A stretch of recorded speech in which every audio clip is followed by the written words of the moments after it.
नमस्कार, स्वागत है आप सभी का। मैं हूं आपके साथ आस्था कौशिक। वक्त है हमारे डिबेट शो अपनी ढपली अपना राग का, लेकिन उससे पहले उत्तर प्रदेश में जो सियासी संग्राम चरम पर है उसकी कुछ महत्वपूर्ण तस्वीरें हमें मिल रही हैं। सपा सुप्रीमो अखिलेश यादव पहुंचे कानपुर, वहां पर उन्होंने जनसभा की, रोड शो किया और उस दौरान न्यूज 18 के संवाददाता अमित गंजू ने उनसे खास बातचीत की।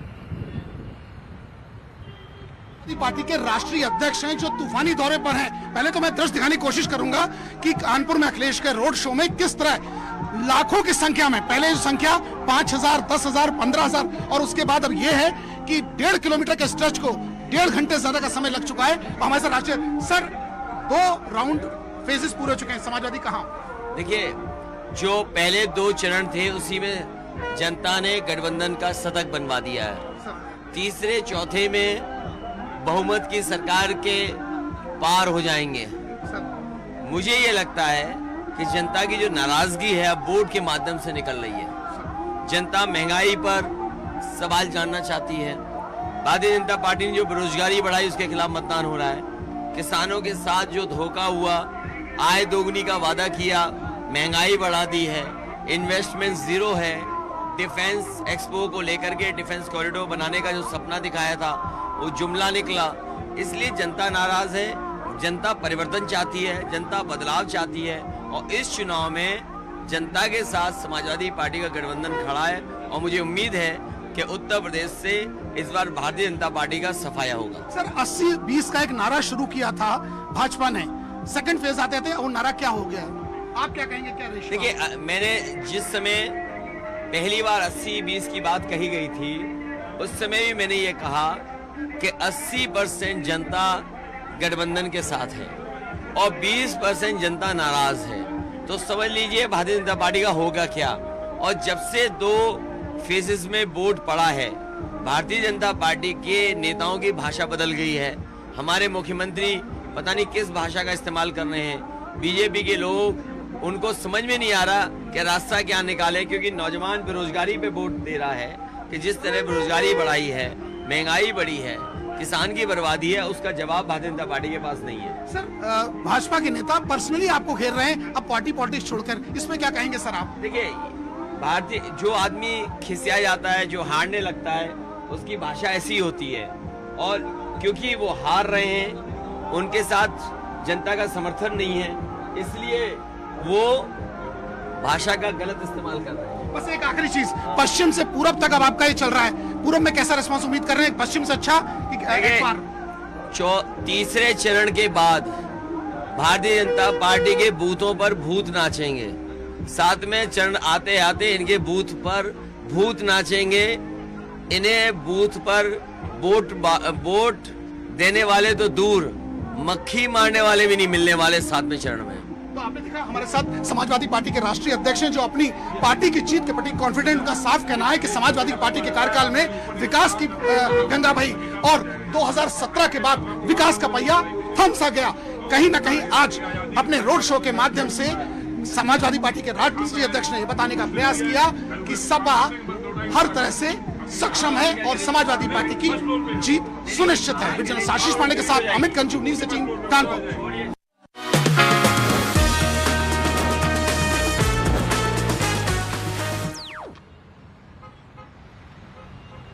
और अब बात करते हैं देश की सबसे बड़ी खबर की। अहमदाबाद में हुए सीरियल ब्लास्ट मामले में, जो कि 2008 में हुआ था, कोर्ट ने सजा सुनाई है। विशेष अदालत ने 49 में से 38 लोगों को, दोषियों को सजाए मौत यानी कि फांसी की सजा दी है और बाकी 11 दोषियों को आखिरी सांस तक उम्र कैद की सजा सुनाई है।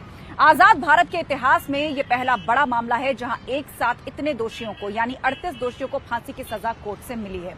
आपको बता दें कि जिस वक्त ये सीरियल ब्लास्ट हुआ था, इसमें जिन 54 लोगों की मौत हुई थी उनके परिवार वालों को आज 13 साल बाद जाकर इंसाफ मिला है। खबर तो यहां तक आई कि प्रधानमंत्री मोदी, जो कि उस वक्त गुजरात के मुख्यमंत्री हुआ करते थे, वो भी आतंकियों के निशाने पर थे। प्रशासन के मना करने के बावजूद भी वो उस दिन स्पॉट पर गए थे। उन्होंने अधिकारियों के साथ मीटिंग की थी और जिन घायलों का हालचाल जानने वो अस्पताल पहुंचे, उस अस्पताल के बाहर भी ब्लास्ट हुआ था। कुल मिलाकर 24 ब्लास्ट प्लान किए गए थे, जिनमें से 22 धमाके एक एक करके हुए थे। तो यानी कुल मिलाकर आतंकियों के निशाने पर उस वक्त के मुख्यमंत्री और आज के प्रधानमंत्री नरेंद्र मोदी भी थे।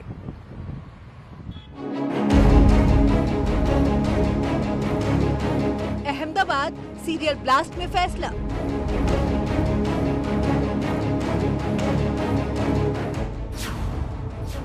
अड़तीस दोषियों को फांसी की सजा।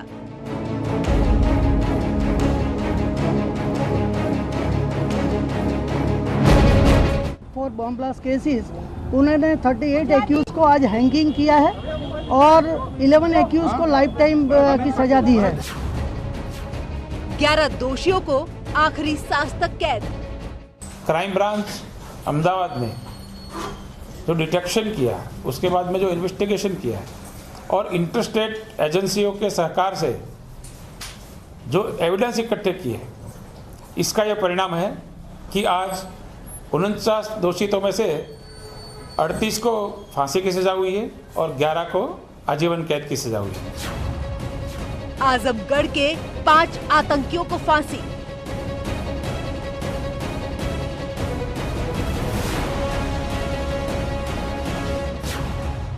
सीएम योगी का एसपी पर करारा प्रहार। की संवेदना तो आतंकवादियों के प्रति थी। याद करिए, समाजवादी पार्टी में जो आज समाजवादी पार्टी के प्रत्याशी हैं, आपके इस सीट पर चुनाव लड़ रहे हैं।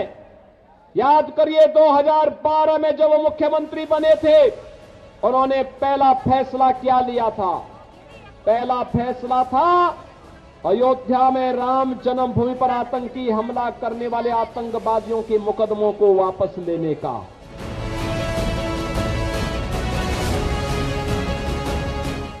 ये लैंडमार्क जजमेंट नामदार कोर्ट ने दिया है। इसमें 38 लोगों को फांसी की सजा सुनाई गई है और 11 लोगों को लाइफ इम्प्रिजनमेंट दी गई है। ये चुकादे से मुझे पूरा संतोष है। जो 8 तारीख को जो जजमेंट आया था, उसमें 49 एक्यूज्ड थे कुल, जिनको सजा दी गई थी। उसमें काफ़ी लोगों को निर्दोष छोड़ा गया है। उसमें से कुछ लोगों का दूसरे राज्य में भी केस हैं, कुछ लोग एकदम निर्दोष छोड़े गए हैं। तो वो हमारी जो लॉयर्स की जो टीम है, इसके लिए जो स्पेशल पब्लिक प्रोसिक्यूटर की निमणूक की गई थी, उसमें सीनियर लॉयर श्री HM ध्रुव हैं, श्री मितेश अमीन भी थे, श्री अमित पटेल हैं, श्री सुधीर ब्रह्मट हैं। उनके साथ हम ये इसके बारे में सलाह करेंगे और फिर इसमें आगे की रणनीति जो है नक्की करेंगे। जैसा कहा गया था उसके अनुरूप कार्य भी समयबद्ध ढंग से आगे बढ़ रहा है। और भाइयों बहनों, 2023 के अंत में जब अयोध्या में रामलला के भव्य मंदिर में भगवान राम विराजमान होंगे, तो भाइयों बहनों 500 वर्षों की हम लोगों के तमाम पूर्वजों की वे कामनाएं पूरी होंगी जो उन्होंने अपने कालखंड में, अपने जीवन काल में सोचा होगा कि मेरे राम भी अपने मंदिर में होते और हम भी वहां उनके दर्शन करते। तो भाइयों बहनों, हमारी पीढ़ी सबसे सौभाग्यशाली है कि आज अयोध्या में भगवान राम के भव्य मंदिर के निर्माण कार्य को हम देख रहे हैं और रामलला अगले वर्ष के अंत तक अपने भव्य मंदिर में विराजमान होंगे। तो भारत में राम राज्य की स्थापना का मार्ग भी प्रशस्त होगा। याद करिए, क्या अयोध्या में राम मंदिर के निर्माण कार्य को क्या समाजवादी पार्टी करा देगी? राम भक्तों पर गोली चलाने वाले लोग राम मंदिर का निर्माण कराएंगे? राम मंदिर पर ताला मारने वाले लोग क्या राम मंदिर का निर्माण कराएंगे? और इसीलिए भारतीय जनता पार्टी आपके पास आई है कि हमने जो कहा सो करके दिखाया है। भाइयों बहनों, 5 साल पहले प्रदेश की स्थिति क्या थी? हर तीसरे दिन एक दंगा होता था, कर्फ्यू लगता था, जगह जगह अराजकता फैलती थी और प्रदेश में न पर्व और त्योहार ठीक ढंग से मनाए जा सकते थे, न बहन बेटियां सुरक्षित थी और विकास के कार्यों में किस कदर डकैती पड़ती थी यह किसी से छुपा हुआ नहीं है। गरीब कल्याणकारी योजनाओं में किस कदर लूट मस्ती थी, ये किसी का पता नहीं। भाइयों बहनों, 5 साल के बाद जब हम लोग अपना रिपोर्ट कार्ड लेकर के इस चुनाव में आपके पास आए हैं, मैं आपसे पूछना चाहता हूं, क्या 5 साल पहले आपको अनवरत और निर्बाध बिजली मिल पाती थी क्या? 5 साल पहले मिलती थी क्या? आज तो मिल रही होगी ना, कोई कटौती नहीं होती होगी ना। वर्तमान में पूरी दुनिया कोरोना महामारी की चपेट में है। भाइयों बहनों, कोरोना के कारण दुनिया के अंदर लाखों लोगों की मौत हुई है। भारत के अंदर कोरोना से बचाव के लिए प्रधानमंत्री मोदी जी के नेतृत्व में जीवन को बचाने और जीविका को बचाने का भी कार्य हुआ है।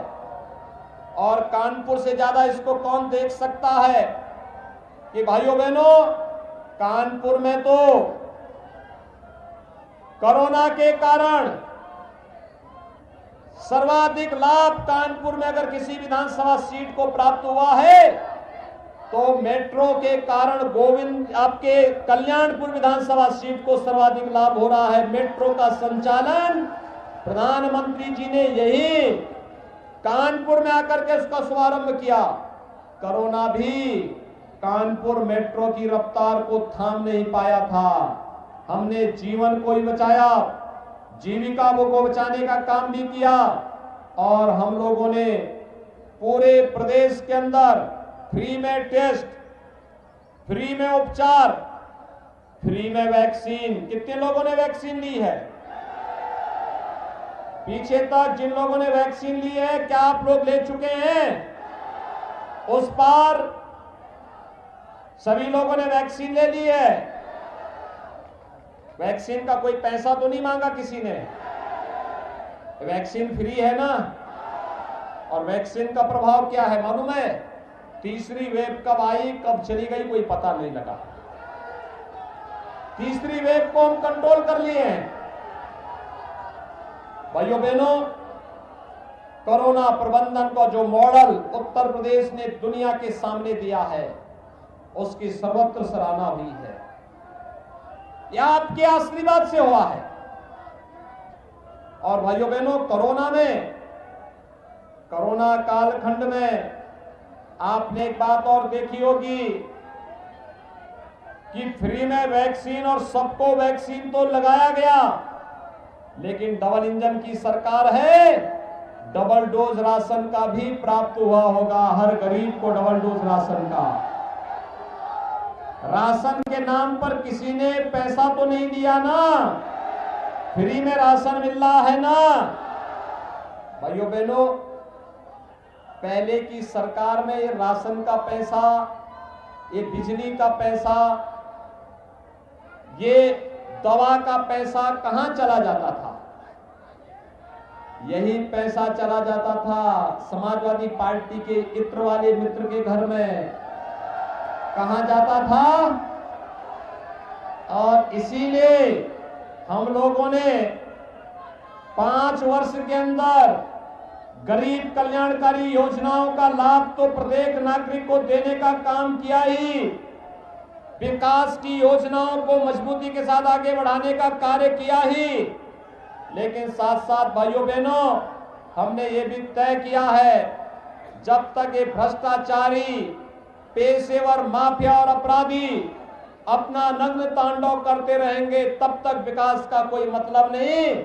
इसलिए सरकार ने एक हाथ में विकास की छड़ी ली और दूसरे हाथ में बुलडोजर की स्टीयरिंग को भी पकड़ करके प्रदेश में अनवरत चलाने का काम किया है।